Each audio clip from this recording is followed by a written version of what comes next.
believe we are live now on Facebook and we are recording. So we are ready to kick it off. All right, let's go. So just a reminder, like Micah said, we are live on Facebook and we are recording. So if you don't want your camera on, that's totally fine. Just wanted to put that out there. Welcome to our webinar. This is 350 Colorado's Local Food and Regenerative Ag webinar. We do a monthly series. And today we're going to be talking about some season extenders. I think we maybe waited a week too late since we had the snow last week. But hopefully it's still relevant to you all in extending when we're moving into winter and then also moving out of spring into the summer. So tonight we have a pretty great lineup. We're going to be starting with Amalfia Elwin. And then we'll go to Micah Parkin, who's our executive director. And then we'll also be hearing from Pet and Cord Parmenter, Jacqueline Jorgensen, and Lem Tingley, each of who own or represent greenhouse companies. So without further ado, we'll move on to Amalfia. She is a longtime permaculturist. She's leadership for 350 Denver and 350 Jeffco. And she's been growing food in Colorado for most of her adult life and developed a passion for permaculture because of an ongoing challenge with Lyme disease. So she's really an expert and has a unique perspective, and I'm excited to have her here tonight. So Amalfia, let's go. Thank you. Hi there, everybody. Also, just a reminder, put yourself on mute if you're not the person speaking right now so that we have less noise for the Facebook feed. Welcome, everybody. I just wanted to start out with some sort of simple suburban scale ways to extend your season just a little bit. One of my favorite things to do on the subject is that I bought some what they call cloches, which I have a picture here I can show folks. There we go. These are some of the cloches that I have.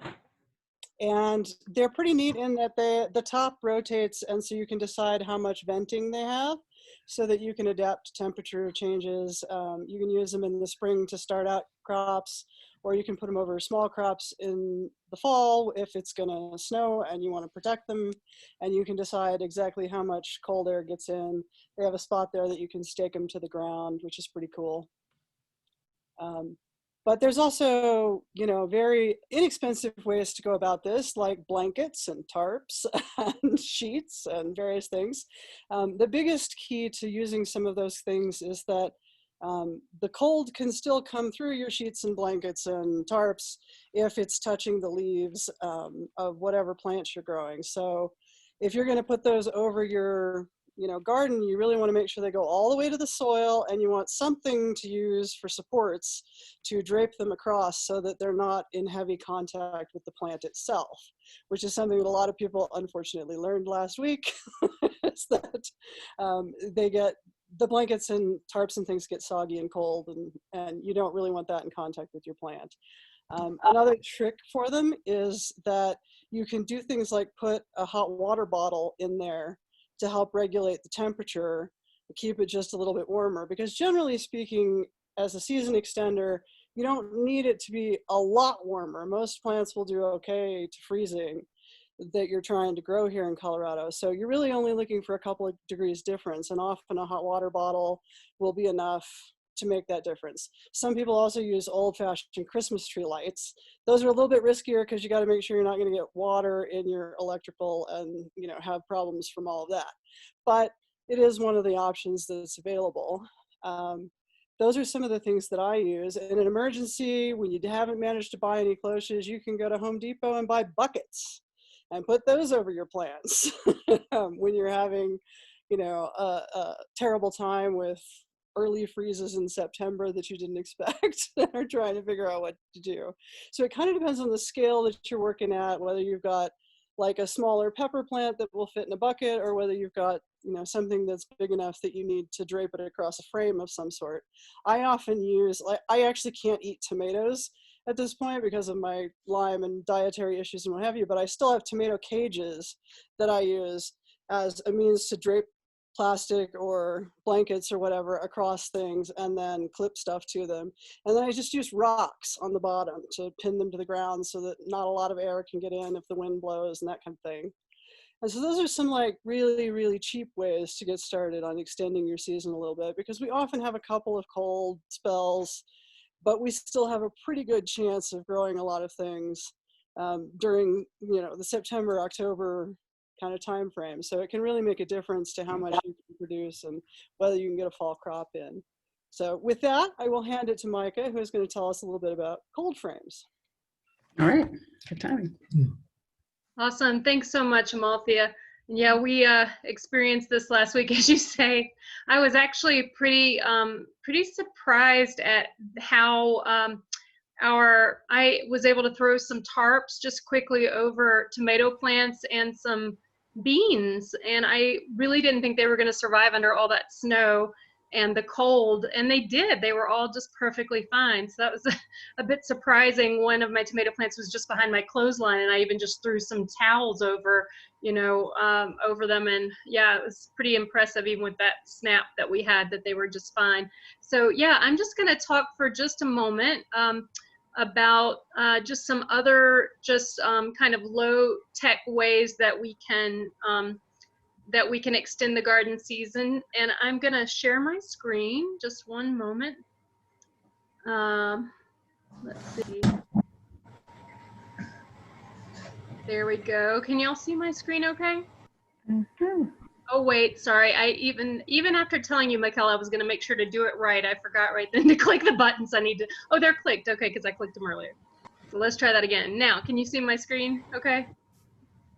I can't hear you. I mean, I can't see you, Yes. but Yes. okay.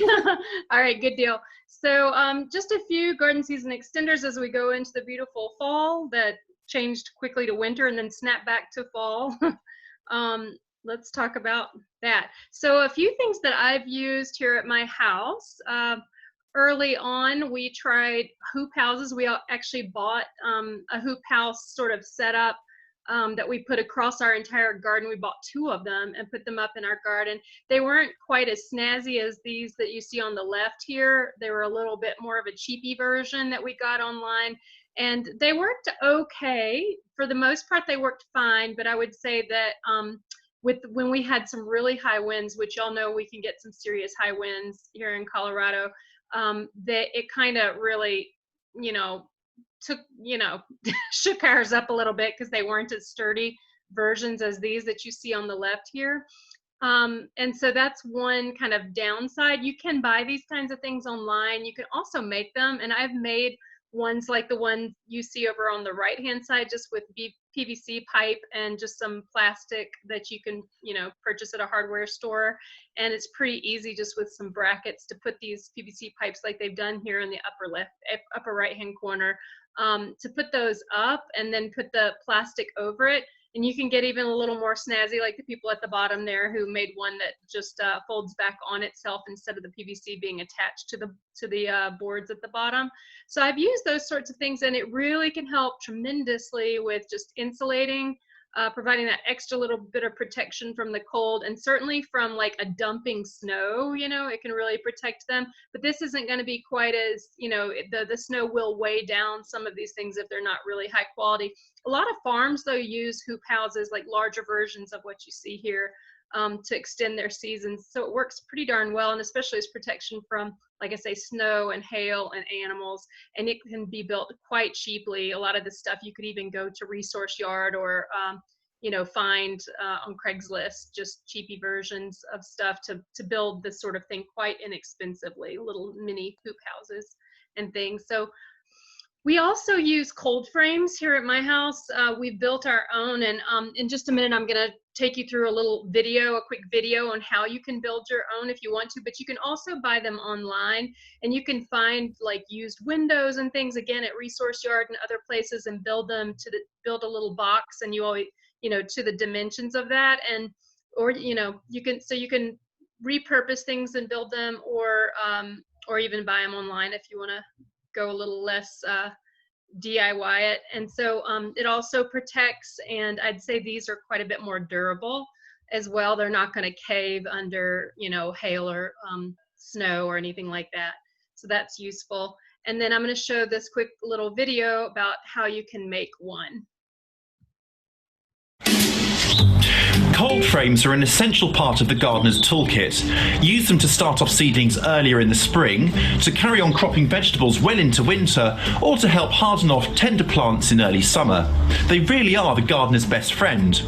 If you don't fancy splashing out lots of money on buying one, don't, because in this video we'll show you how easy it is to make your own. A cold frame is simply a box frame with a clear lid on top. The frame is normally constructed from wood, but other materials such as blocks or bricks are also common.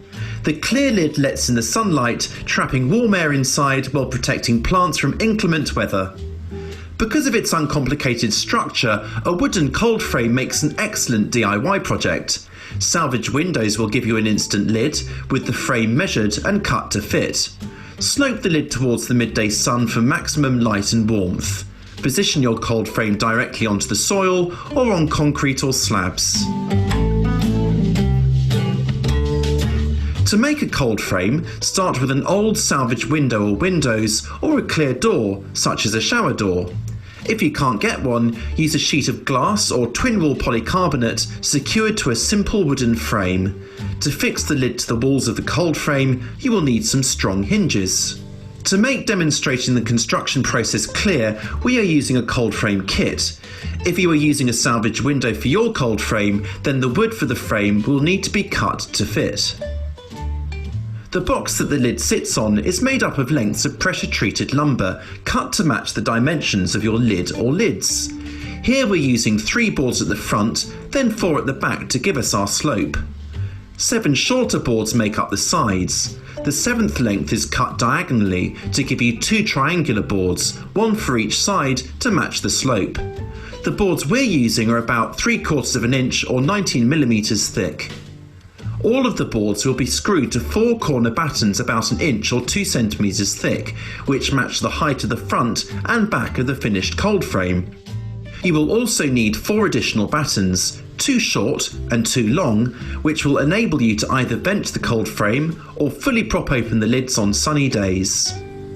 To put the frame together, you will also need some wood screws, a drill and a screwdriver. Begin by making the frame. Screw the side boards to the battens using 2 screws at both ends of each board. You will find it easier to drill pilot holes before screwing the boards into place. You will need to screw the narrow end of the top board down into the board below, like this. Now for the front and back boards. Screw the front boards into the battens, again using 2 screws at each end of each board. Then turn the frame around and screw the back boards into place.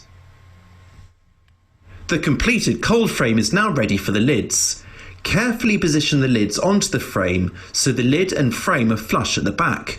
Now screw on your hinges. Longer lids may need several hinges along their length. The only thing left to do now is to screw the lid support battens into place. If necessary, you can also screw some handles on the front ends of the lids. And there you have it. Your cold frame is ready to use. Cold frames can be used to overwinter tender perennials, to grow into salads, or to get a head start on the growing season. For example, strawberries grown in a cold frame will be ready to pick a whole 2 weeks ahead of those grown outside. Cold frames are also excellent for starting off tender crops such as squash, or use your frame as a halfway house between greenhouse and garden to toughen up plants before they're planted out. Our garden planner cleverly shows how growing conditions shift within a cold frame. Let's start by selecting a cold frame. I'm going to stop there. That was most of the overview I wanted to share there. But yeah, I've used all of these things, and we also have a greenhouse here at my house, and we grow a lot of our own food and have found all of these to be really, really helpful. And so I'll go ahead and pass it along now, and we'll go to some of the more sophisticated ways to extend your growing season, which are the greenhouses. We're really pleased and grateful to all the greenhouse companies who are presenting tonight. Thank you. Thanks, Micah. That was wonderful. So next we're going to move to Penn and Cord Parmenter. Penn and Cord are the founders of Smart Greenhouses, which is a sustainable greenhouse design and build company in the Rocky Mountain West. Their greenhouses heat, cool, and ventilate themselves using zero fuel inputs and can support tropical plants year-round. So we're excited to hear from them. Penn and Cord, take it away. All right, let's see if I can do this. Okay, I'm just going to get started with these pictures. What you're looking at right now. Pen, we can't see your screen yet. Oh, okay. What do I need? Oh, I need to go back. I see. Escape. Let's do this. Share screen. Thank you for your guidance, everyone. I'm literally in the woods, so I need your help. Yeah, you have to tell everyone where you are. Yes, I need to push share screen. Am I sharing? You Is it are working? you are sharing now. Yes. Now I can push play. All right. Well, we are sitting on top of our mountain near Westcliff, Colorado. We are at 8,120 feet. I see that the videos of us are cutting off part of the slides here, but we're going to try to work around it. What you're looking at is what we call the mothership facility. This is our flagship greenhouse. For a long time, we only had the 2 little prototypes that we learned from. And now we have 70 feet of tropical forest. Not only is this basically 3 rooms with, on the far right, the first greenhouse that we ever built, or the second greenhouse we built, and the addition, and then the airlock, which we call Al, which is that little building in between. But in the back, in that door at the back, that is a very glorious seed room, which is where I run my seed business. So I can grow tomatoes year round, I can grow tropical fruit, and then I can go in my seed room and ship orders to all of you. This is when it was still under construction, and you can see the older greenhouse on the right, that smaller one, and then we built on with the big ship, with the big mothership. This shows you some techniques we do. We always grow a green crop in front of the greenhouse. Not only does it do better there, but it cools the air that is being brought in the low vents. We use only natural convection to move the air. Low vents and high vents in equal and opposite positions makes the air move. The shield you're looking at on the left is a snow guard for winter growing. So then we disable some of the vents and we only have a couple open, and that one keeps the snow from falling on the vent. This is how we stabilize our greenhouses. We use 2 feet of the back floor stacked 3 high with water. This amount of water will stabilize a greenhouse. It will never even come close to freezing again. And again, I can grow bananas in the deep, deep cold. These greenhouses have been well past 31 below zero, a week of no sun, and below zero temperatures, and the tropical plants survived. In milder climates or lower altitude, you can sometimes just get away with 2 rows of barrels as well. That's right. And what happens with water being the most efficient thermal mass on Earth, it's actually 4 times more efficient than soil and earth and rock, is because it can circulate. It can take in more heat. So all day it's drawing in the heat, and all night it's releasing that heat. And there's so much heat energy in these barrels that we would never tap into it before the next day that the sun comes up. First thing I'm going to plant is a wall of tomatoes. I'm going to put the tall ones at the back and the short ones at the front. And when you look away for a minute, this is what happens. These greenhouses are so efficient and balanced that even having the entire wall of tomatoes there doesn't even affect the fact of that heat and water exchange happening, the heat back and forth out of those barrels. This is my dream team. You know, I tell everyone, have 3 sons. And they're double digging my beds for me to get ready to plant the tropical forest.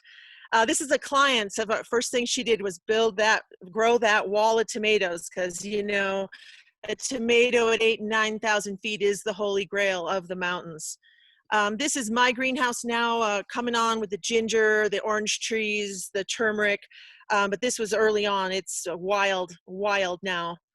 And then when you turn your back again, something like this happens by accident, and now I have a whole bunch of Grandpa Ott's seed to collect. Yay!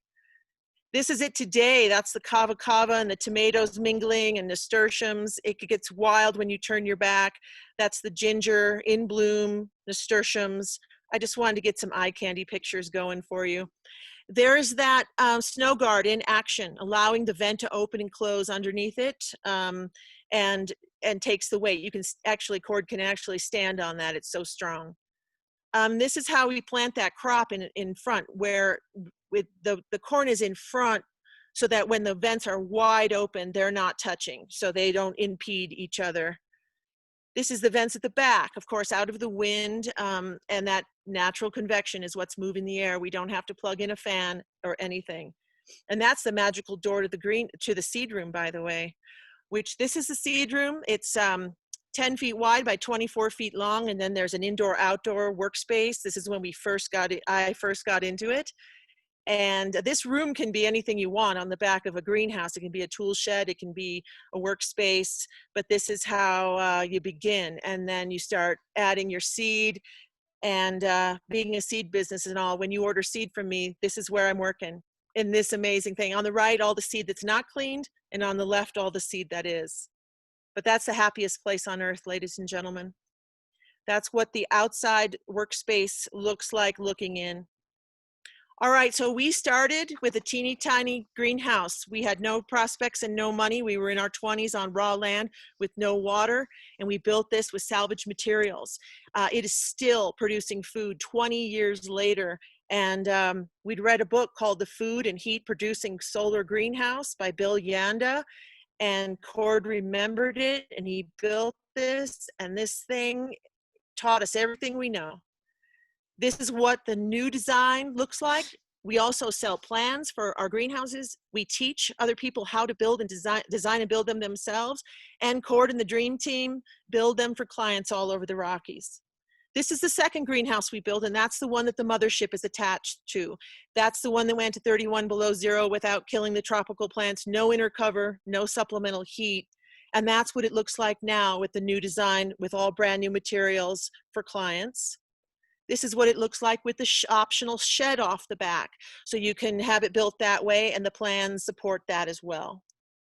This is a beautiful greenhouse way up north in Colorado where the moose chase you around the yard, and they get so much snow and so much deep cold. And this greenhouse is outstanding. This is a look at the indoor-outdoor shed that's at the back that you can have on any one of the models. Here's another one in a beautiful mountain setting. I think it's just gorgeous. This is eye candy. This is it from behind with a full shed all the way across the back. This is up by the Bishop Castle.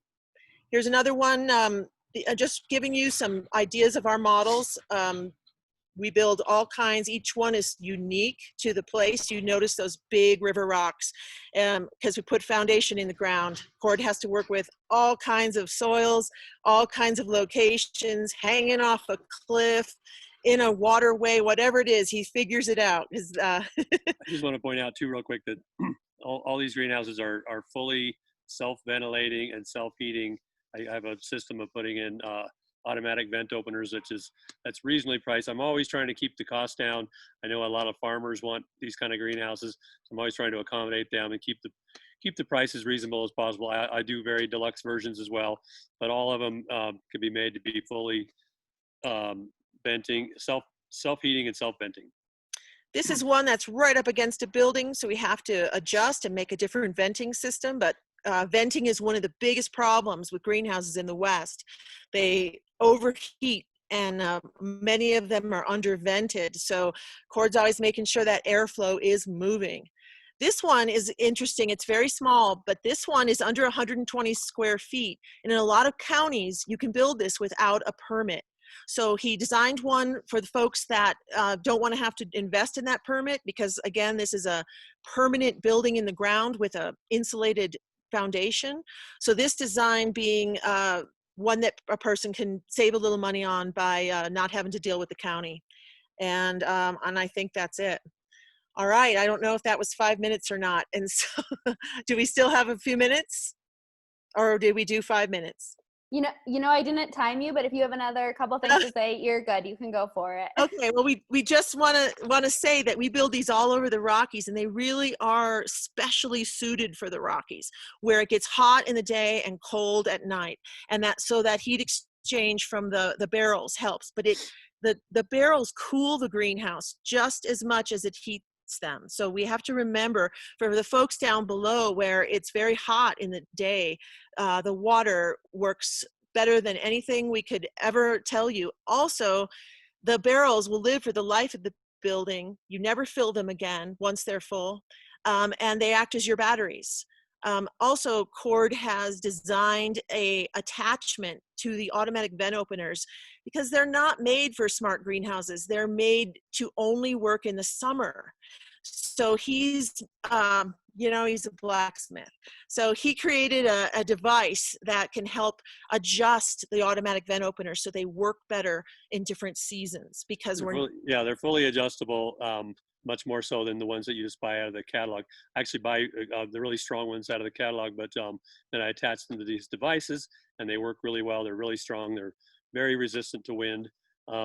Main thing that I try and do is create a balance so you don't have, unfortunately, a lot of greenhouses are unbalanced. They get let in too much light, which translates to too much heat in the summer, and then that extra glazing that allows in the too much heat in the summer then also lets out a lot of heat in the winter. So I try and get a good balance of glazing and insulation, enough water to absorb all the excess heat during the day, and I get the enough venting so that they will naturally cool themselves. Like ours up here, we were up here in that hot spell, and we had some people over, and they were just amazed at how cool, and there's this nice little breeze blowing through.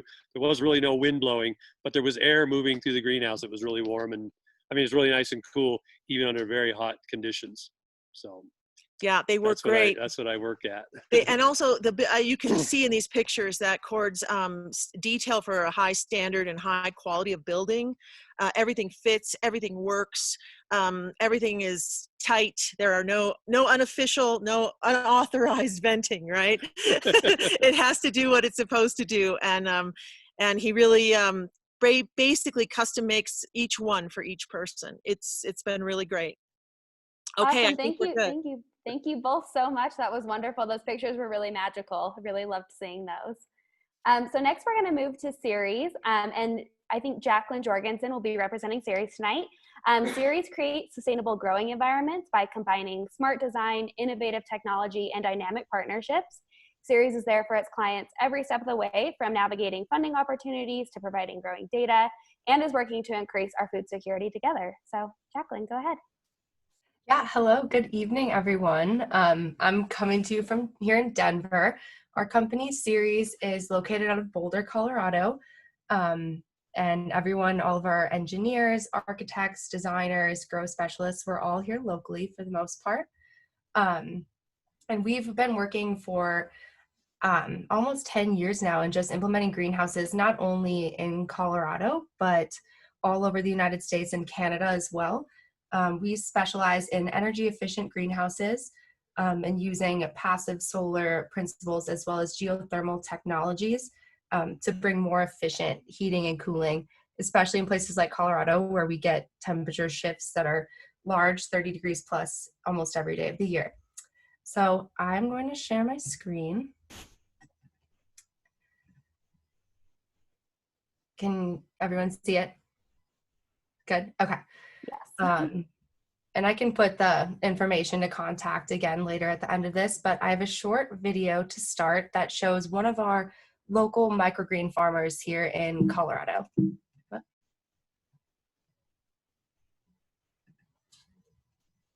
It's really important for Colorado to harness the sunshine that it gets, so we're able to do that during the winter time as well, using the passive solar greenhouse design by Ceres.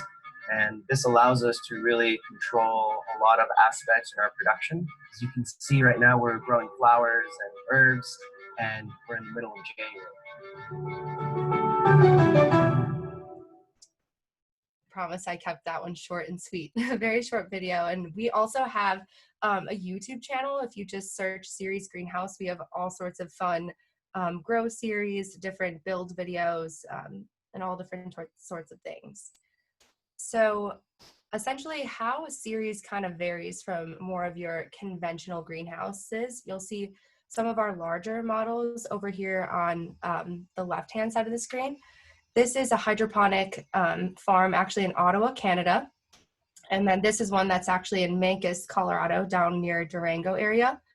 And so one of the main design principles is that we orient so that all of the glazing is as south-facing as possible. And then we use insulated, usually with an R value of R24 up to R32 on the north wall, east wall, and west wall.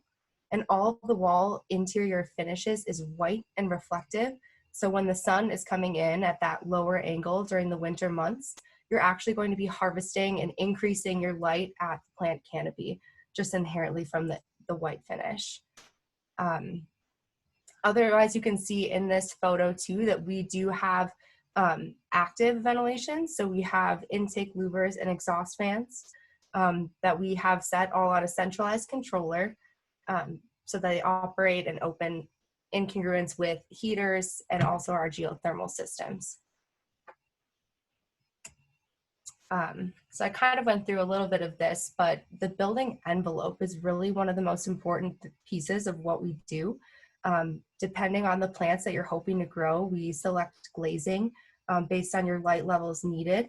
So we can do anything from an ETFE, which is a special film, all the way up to like a polycarbonate or even an acrylic. And then the siding and orientation, we do all different sizes. And I'll show you some pictures of our smaller residential greenhouses, but we do everything from a 12-foot wide up to a modular greenhouse system that's, 10,000 square feet. So we really kind of cover all the needs, whether it's an attached to your house greenhouse or a standalone larger facility on your property. So this is one of our smaller, what we call backyard kit greenhouses. There's options for windows on the south wall, which allows you to actually see directly into the greenhouse, just if that's the aesthetic you're looking for. If not, we can always switch that to polycarbonate like what we have on the roof. And we do use 16 millimeter thick polycarbonate, which is thicker than sometimes what you see as standard 8 millimeter, which holds up a little better against things like hail that we do get here in Colorado.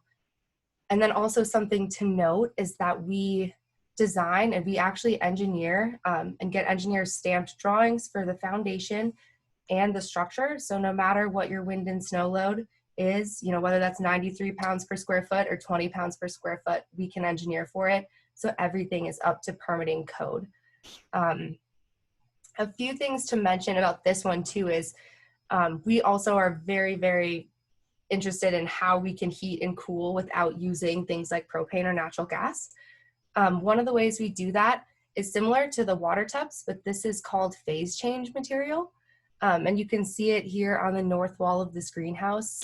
We also have white options that are more of a tile-like as well, but they can actually add or have 100 BTUs per square foot, which allows you to it doesn't change anything structurally. You're not taking up greenhouse space, and you can just build that out on the sides of the walls. And then we also have basically a climate battery underneath the greenhouse. And so this is on a smaller scale model here, what we call a GAT system, or ground to air heat transfer, which allows us to pull warmer air from the peak of the greenhouse and force it with small inline fans. And it's held underneath the greenhouse in our foundation. We go 4 feet deep, and then we actually use like ICF foundation on the exterior of those foundation walls as well to really kind of separate that soil. But what we know is that even in our Canadian greenhouses is that it doesn't drop below 48 to 50 degrees. So it'll always stop things from freezing. And then if you're growing to sell or have like a production that you need to stay on track with through the winter, then you can always add supplemental heating to get you to that 65 or 70 if you need to overnight. If not during the day. And here in Colorado, you're going to be more worried about cooling than you are about heating. And I guess I will say that we are geared towards full season growing too. This is an all winter, all summer. This isn't just an extender. And so, yeah, that's a good one about it on this. And then here's another one of our greenhouses. We do like 12-foot wide, 18-foot wide, 23-foot wide, and 30. So it's really just whatever you're looking to do. These are just other ideas of raised bed growing. You can plant directly in ground if you want. It's really up to you and what you think makes sense for if you're growing for your family or to sell, whatever that looks like. And then I kind of went through a lot of this. I feel like I went really fast, so I'm sorry. But We provide all the climate control options that you want as well. So basically, we can provide just the kit if you'd like, which is just the shell with the design and engineering obviously included. And then we can provide as much of the climate control pieces as you would like us to. And we do consultations with you based on what you're hoping to grow and what your climate looks like, and help you come to those choices. But you can also choose to do your own thing on the inside of the greenhouse and then just source the shell from us. And then another thing to add too is we have greenhouses all over Colorado. We do monthly tours of our residential greenhouses. And then if you want to see commercial greenhouses, that's more of like a one-off, one-on-one thing that we can schedule with you. We have commercial greenhouses in Steamboat, Alamosa area, Mancos, Denver, Boulder, all over the state. So we try to bring clients to see the greenhouses as much as we can. Obviously, COVID has kind of made that a little different. So all tours are socially distanced and limited in capacity right now, but we still do our best to even do virtual tours as well. That's kind of all I had, Ceres in a nutshell. This is my personal email address, jacqueline@ceresgs.com, or you can find us on our website or YouTube. Lots of ways to learn more. And hopefully I can either answer questions now, or I think we're all waiting till the end. So Thanks, Jacqueline. Yeah, we're going to do a little question period at the end. And if you wanted to drop your email in the chat, that would be awesome. That was super informative. Thank you. I love all the personalized options. Yeah. All right, so great. So next we're going to hear from Lem Tingley from Growing Spaces. Growing Spaces has been manufacturing and installing Growing Dome geodesic greenhouse in Colorado for over 30 years. These domes allow you to grow year-round without any supplemental heat or electricity, and they also withstand extreme weather like wind, snow, and hail. So go ahead, Lem. All right, let's see if I can get this shared. Do you guys see the screen? It looks like it's trying to show us. Yeah, the there first you go. page. There Okay, it's up. Good. Good, yeah. No, thank you so much. Thank you for having me. Yeah, we're based here in Colorado. We sell geodesic greenhouse kits. We have 6 different sizes. The one you see here is our biggest size, a 42-foot greenhouse, a 42-foot diameter geodesic dome. This one's in Bailey, Colorado, and it scales all the way down to a 15-foot diameter dome. Usually residential backyard greenhouses range in the 15 to 26-foot range, and then we sell maybe the 33s and the 42s to community gardens and schools and other commercial applications. This one is actually used both as a backyard greenhouse and for a local restaurant. So we talked a little bit about, oh, is it moving to the next slide?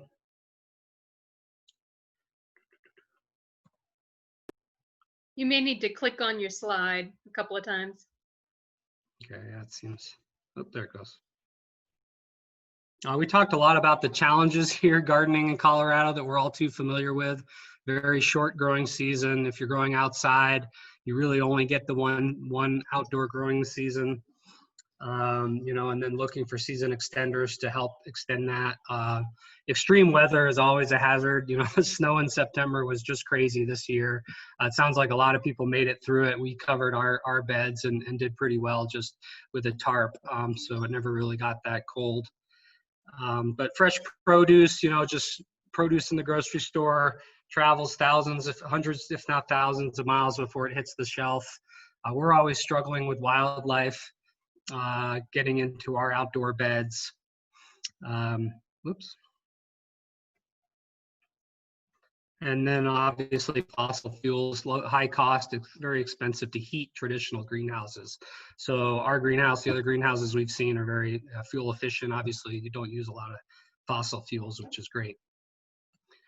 The Growing Dome is a 100% solar powered product. The passive solar polycarbonate panels, we use a 16mm 5-wall polycarbonate panel here in Colorado just for the insulation properties as well as snow, hail, and wind. We do have a 8mm option that we sell in the warmer climates. But the real advantage of the geodesic shape for us is the fact that it really tracks the sun evenly throughout the day and throughout the year. Just as the sun goes around at the horizon, you get nice even sun, nice warm diffused lights on your plants throughout the day, so you're never baking your plants, and you get nice temperature control. We use an above ground pond for our thermal mass on the north side of the dome to retain the heat in the winter and help keep the dome cool and humid in the summer. The picture down here on the bottom right shows one of the larger domes. The 33s and 42s come with a circular tank. Smaller sizes have an oval tank tucked back into that north side. And we use Reflectex insulation on the north side for a little additional insulation and to reflect that sun when it's low on the horizon back into the pond. We also have an undersoil, I keep doing that, system that vents back behind the tank to help warm the tank in the summer and then cool the beds warm the beds in the winter underneath your perimeter beds as well. We do have same technology vents. We do get a custom vent from Bayless that's a little stronger, withstands the winds. So here on the top of this dome, you can see two of those vents that automatically open and close as it gets warm in the dome and kind of creates that chimney effect. We also add some fans that are thermostat controlled with custom louvers to open and close when it gets warm as well, in addition to the undersoil ventilation system. And then everything, all the fans and pumps that we use in our system, in the base system, are solar powered. And you can mount the panels either on the dome, south facing, or a lot of customers have been mounting them either on the foundation wall or external to the dome, so you don't take up any of your passive solar on that south side. Not really shown here is the 2-foot foundation wall. We do insulate that with blue board insulation to help insulate your beds a little bit, especially those perimeter beds that are subject to kind of that frost. We usually do a little perimeter skirt with the blue board insulation as well to help that frost layer. We really say it's the best greenhouse for wind because of the geodesic shape. It's not only a beautiful structure, but it's super strong. The wind just kind of blows over it and helps push it down to the ground. So we don't need to do a lot of work on the foundation to keep it steady. We do have 3 different foundation options we recommend. The smaller greenhouses can go on just a gravel ring with rebar stakes, and that's usually sufficient for most counties. But if they do have higher wind loads, we'll get up to cement piers. We'll put a pier on each corner of the dome, a 12-inch diameter pier, anchor bolted. But a lot of customers now have been using insulated concrete forms as well to get that additional heat and insulation on the ground level. But as most of you know, that geodesic design was invented by Buckminster Fuller. Growing Spaces was really born out of a project with John Denver and Tom Kroom in 1980 at the Windstar Ranch up in Aspen, Colorado. And they brought Bucky in to kind of do some consulting and some speaking, and actually built a couple geodesic greenhouses right there on the property up in Aspen, shown here in the bottom right. The bigger one, the 60-foot one, is that original biodome. And they started building those all around the country at the time in the mid 80s. And they hired a guy by the name of Udgar Parsons to help them produce those domes. And he eventually split off from that project and founded Growing Spaces back in 1989. Moved the company to Pagosa Springs, and we've been building domes for over 30 years. I think I have a picture of him and his wife Pooja here on the next page. They have now gone off into retirement, and my wife Liz and I bought the company about 2.5 years ago. We live here in Golden, Colorado, but the company is still based in Pagosa Springs. We took this chart from our website. This just shows a quick comparison with some of the less expensive greenhouse designs and hoop houses, that we really do think of as season extenders, but similar to the other greenhouses we've seen, we really feel our greenhouse is a 4-season greenhouse. You can grow plants year-round without any additional fossil fuels, heat, electricity, in all 4 seasons. To grow tropicals, you may need to add a little more supplemental heat to the dome. We have had some customers integrate the GAT system as well. that we just heard about to add some supplemental heat. We do have some pure kind of geothermal domes, or even just a simple propane heater on a thermostat when you do have kind of longer periods of cold or no sun where you're not getting that passive solar heat with the thermal mass from the water tank. But these structures, they'll last well over 20 years, very high wind resistance, like we mentioned, low heating costs, and the plants just love that diffused light through the 5-wall polycarbonate panels. Some testimonials. I had to throw Micah in there. Sorry, Micah. We have, she actually has a dome at her house, as well as helped bring one to her school for kids. And we sell about 15% of our domes go to schools. We're doing quite a few here in Colorado this year, but it really is perfect for schools because of the main growing season is outside of the school year, and it gives a chance for kids to grow year round through the winter season.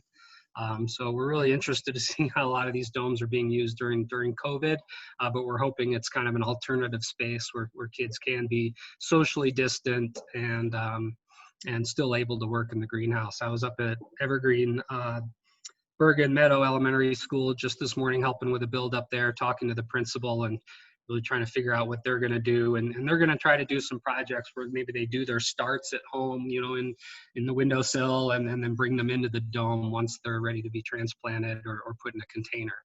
So I'm excited to see how that dome comes to fruition here this fall. Becca Gann-Levy is a farmer down at the Milk and Honey Farm at the Jewish Community Center in Boulder. A lot of you, if you're in Boulder, have probably seen that one out on East Arapahoe. We did a great video with her and her father, Butch, there at the JCC, and they have an aquaponics system integrated with their dome and with the water tank, which is great use of that water tank to do aquaponics, whether you're just watering right out of the tank, getting those nutrients from the fish, or implementing some sort of filtration to get those good bacteria filtered out of the bad bacteria. But her great statement over there at the JCC was just that the plants aren't using as much energy to fight the weather and the conditions and the snow and the wind and the weather, and so they just use that energy to get big. And she's got a good little harvest of cucumbers right here in this picture.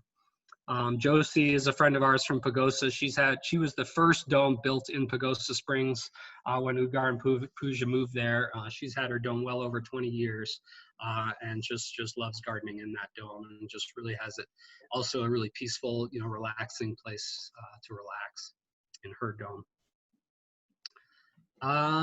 And then, yeah, we're kind of with you all the way. We have a 10-year warranty on the polycarbonate panels, a 5-year structural warranty, and extend all the part warranties. Our Growing Dome advisors, when you do kind of have some questions on your purchase, will really help identify all your requirements, what size best suits you and your needs, site planning, things of that nature. You know, we have a lot of information on our website as well. I've been kind of putting links up here on the PowerPoint. And they're all gardeners too. And if you just want to talk gardening and how to garden in a growing dome, they're more than happy to help you with that. I personally am not a gardener, so I'm learning from them, but we tend to, you know, like to have gardeners on the phone to help. With those types of questions, we want our customers to be successful even after they get their dome built. But we also have we just started a 24/7 phone support line, really as a result of COVID, because we were doing more self-installs, not really sending our crews out, especially out of state. So we're really trying to make sure we're supporting those self-installs. We do offer self-installs, or you can hire one of our supervisors or a full crew to do your dome build. We do about 50% of our sales here in Colorado, but the rest all around the country. And we have a partner up in Canada as well that's building growing domes up in Canada. And we'll help you with your building departments and your HOA. Here in the Front Range, that's where we tend to try to help the most. Boulder County, Jefferson County have always been a little more challenging. But we created a pamphlet for Boulder County to help get through that process. And we're doing the same here in Jefferson County. Just it seemed like customers would always get a different story every time they'd go to the building department. So we really wanted to make that a streamlined process. And we have great communities as well, YouTube, Facebook, as well as our newsletter. I have some more information here. I have a lot of videos on our YouTube channel about not only building the dome, I've been posting a lot more lately on growing in the dome with our gardener Heather out in Pagosa Springs. We have 2 great Facebook groups where you can ask questions about dome ownership. Someone mentioned tours. We are doing tours in Golden and in Pagosa Springs, but we're not doing customer tours right now because of COVID. We don't feel like we should be reaching out to our customers directly. But if you get on our Facebook group, a lot of customers are asking, on that group if people in their area are willing to show their dome if they're not able to make it to Golden or Pagosa. And then once you do buy a dome, we have a kind of a group specifically for growing dome owners. And we tend to get a little more specific questions about aquaponics, hydroponics, maintaining the pond, water plants, fish, those types of things, owner to owner. But we also love our monthly newsletter. We send that out at the beginning of every month, has a Dome of the Month post that kind of features a dome owner and what they're doing with their dome, some gardening advice, maybe a recipe, and then maybe some seasonal advice as well. So that's been a really popular new addition. We've been doing that for about a year now. So that really is it. So thank you. This is the Golden Dome with me standing on top of it. So I just wanted to thank everybody for the time and let me know if there's any questions. Awesome. Thank you, Lem. Those domes are just so cool. They're awesome looking. Thank you. Yeah. So at this time, we'll just move on to questions from any attendees. Feel free to just come off mute and ask a question. And I saw a couple questions in the chat as well. So if no one has questions from the audience, I'll just move on to those.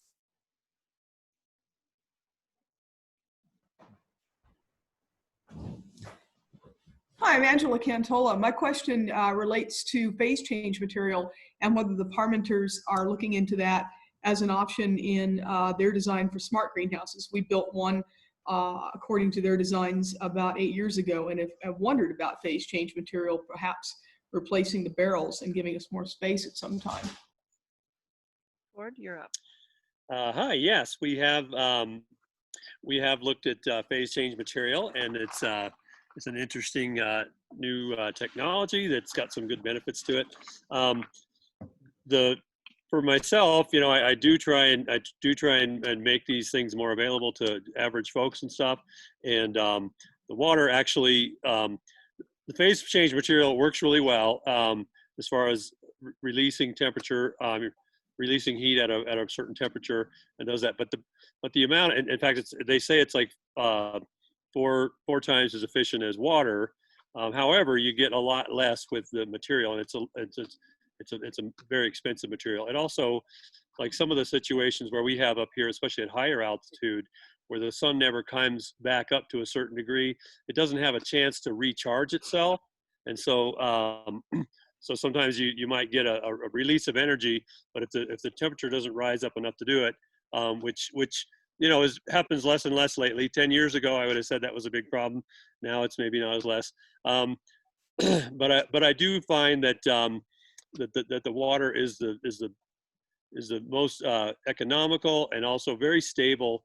A lot of times my greenhouses, but a lot of it has to do with how the greenhouse is built as well, because I put a lot into it to prevent conduction losses, insulating the ground, all these factors, really too many to go over. But and sometimes my greenhouses, when they're empty without any heating system in them, are comparable to some of these other ones that I've seen that are even with a heating system installed. So it is a good thing. It could be a good backup, but it does have a price tag that comes to it. Personally, comparing numbers that I've seen in the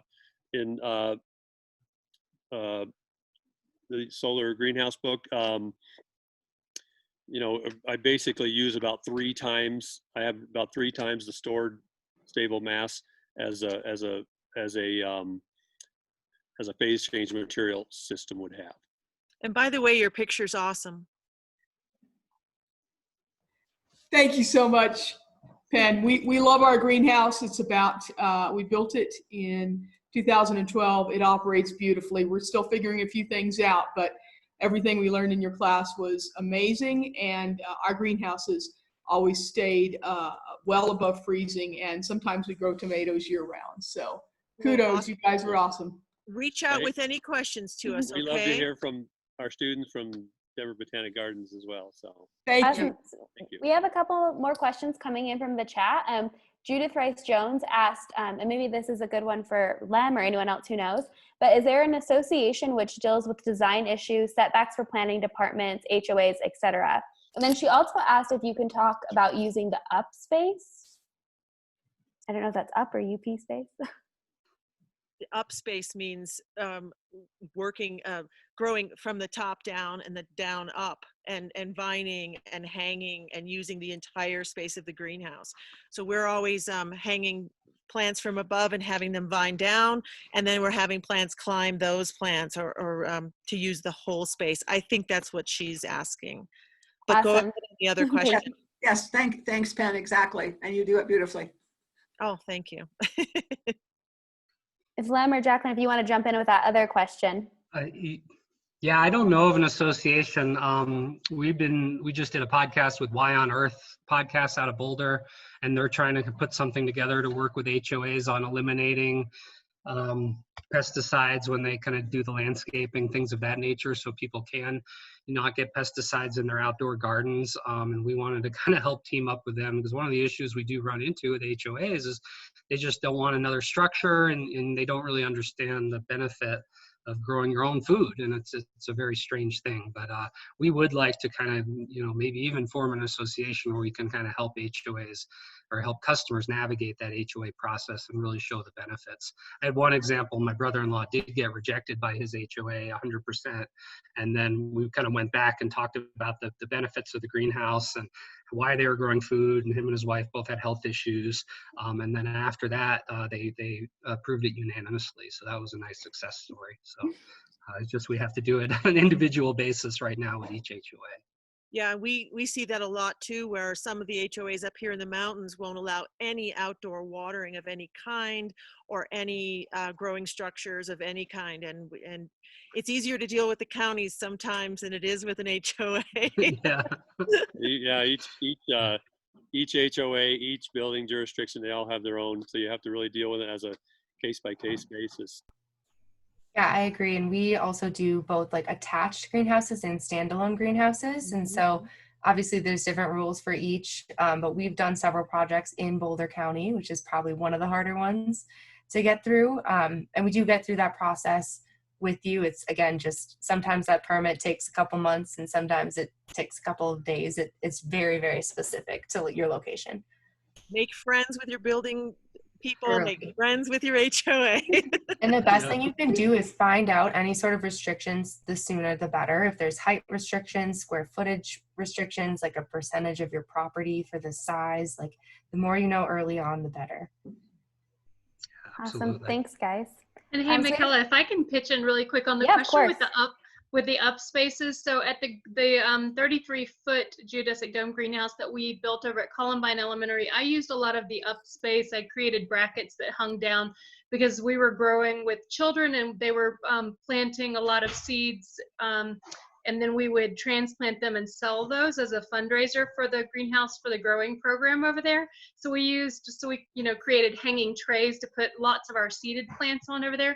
Here at the greenhouse we have at my home, my husband built raised trays that hang from the ceiling, and he put in large Tupperware, basically, structures that he grows tomatoes and cucumbers and other things that are hanging, and plants that don't mind hanging down, which tomatoes, and cucumbers are both happy doing. And he installed a pump system from the pond, so it uses the fish wastewater basically, which the plants love, and pumps into all of the to water the plants, including those hanging up high.